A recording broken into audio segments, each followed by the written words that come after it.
Hello everyone, welcome to GK today. This is Arzoo Kakkar. इस particular session में जो topic मैं आपके साथ डिस्कस करने जा रही हूँ वो है कि नीति आयोग और United Nation World food Programme ने एग्री किया है कि अब हम अपने फूड बास्केट को और ज्यादा डाइवर्सिफाई करेंगे। कैसे डाइवर्सिफाई करेंगे वो समझते हैं। तो इसमें हम कुछ पॉइंट्स देखेंगे और मिलेट्स के रिगार्डिंग मेजर बात हो रही है यहाँ पर। तो क्या स्टेप्स गवर्नमेंट लेगी, कैसे आप इन चैलेंजेस को फाइट करोगे, क्या वे अहेड है वो समझते हैं। तो बेसिकली बात यह है कि नीति आयोग और यूनाइटेड नेशंस फॉर जो ये WEP है, वर्ल्ड फूड प्रोग्राम WFP, तो इन्होंने फोकस किया है to the main stream millets. जब आप अपनी फूड बास्केट को डाइवर्सिफाई करना चाह रहे हो, आप उसमें मिलेट्स इंक्लूड करना चाह रहे हो, तो इंटरनेशनली इंडिया लीड कर रहा है इस चीज में कि हम लोगों ने बेसिकली वर्ल्ड वाइड बोल सकते हैं 2023 को रिकॉग्नाइज किया है as international year of millets. करना क्या चाहते हैं, इस पार्टनरशिप का एम क्या है?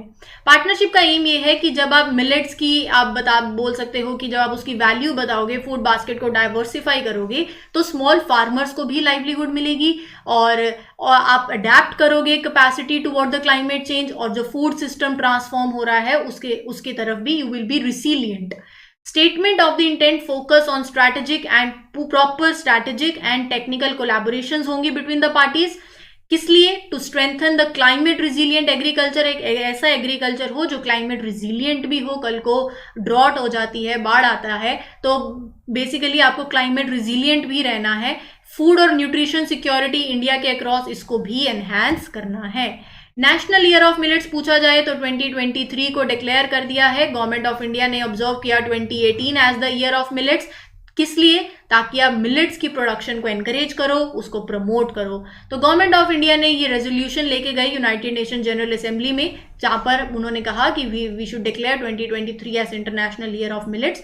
गवर्नमेंट्स ने काफी स्टेप्स भी लिए हैं ताकि आप मिलेट्स को प्रमोट कर सको।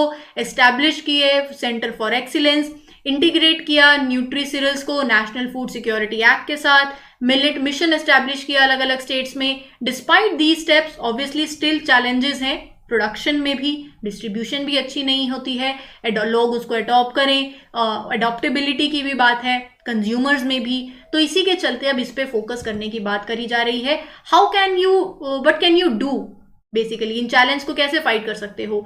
डिस्ट्रीब्यूशन सिस्टम के अंदर सबसे पहले तो आपका फोकस होना चाहिए from calories fundamentalism to provide a more diversified food basket. जब आपकी फूड बास्केट है उसमें आप और डाइवर्सिफाई करो चीजों को, मिलेट्स को इंक्लूड करो, लोगों को बताओ, कोर्स ग्रेन्स लाओ, न्यूट्रिशनल स्टेटस जो प्री स्कूल चिल्ड्रंस और वुमेन्स एंड रिप्रोडक्टिव एज में है उसको इंप्रूव करने के लिए, उनके न्यूट्रिशनल स्टेटस को इंप्रूव करने के लिए कैसे मिलेट्स और कोर्स ग्रेन एक बहुत ही अच्छा बोल सकते हो एक तरीका है अपने फूड बास्केट को डाइवर्सिफाई करते हुए उनका बेसिक बताना कि कितनी कैलोरीज हैं उसमें और वो कैसे आपकी बॉडी को और इम्प्रूव कर सकती हैं। तो ये सब चीजें करने की जरूरत है। नीति आयोग और world food programme basically seek करते हैं to identify and address these challenges in a very effective manner.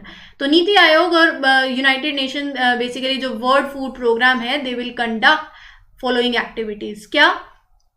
Joint development होगी of compendium of good practices, obviously follow करेंगे मिलेट्स के अराउंड, उसको ध्यान में रखते हुए मिलेट्स को मेन स्ट्रीम में रखते हुए टेक्निकल सपोर्ट दिया जाएगा ताकि उसको और ज्यादा स्केल अप कर सकें। स्टेट्स हैं, अलग अलग स्टेट्स गवर्नमेंट जो स्टेट गवर्नमेंट्स हैं उनकी हेल्प से, IIMR और एसोसिएटेड इंस्टीट्यूशंस की हेल्प से एक इंटेंसिव एंगेजमेंट बेसिकली क्रिएट किया जाएगा कि कैसे हम मिलेट्स को और ज़्यादा स्केल अप कर सकते हैं, रिजिलियंट एग्रीकल्चर हो, क्लाइमेट रिजिलियंट, और टेक्निकल सपोर्ट कैसे प्रोवाइड कर सकते हैं। तो इस सेशन के लिए इतना ही। आई होप आपको अच्छा लगा हो। With this I Aarzoo Kakkar wish you all a very best of luck from my side. Till then happy learning everyone, take care.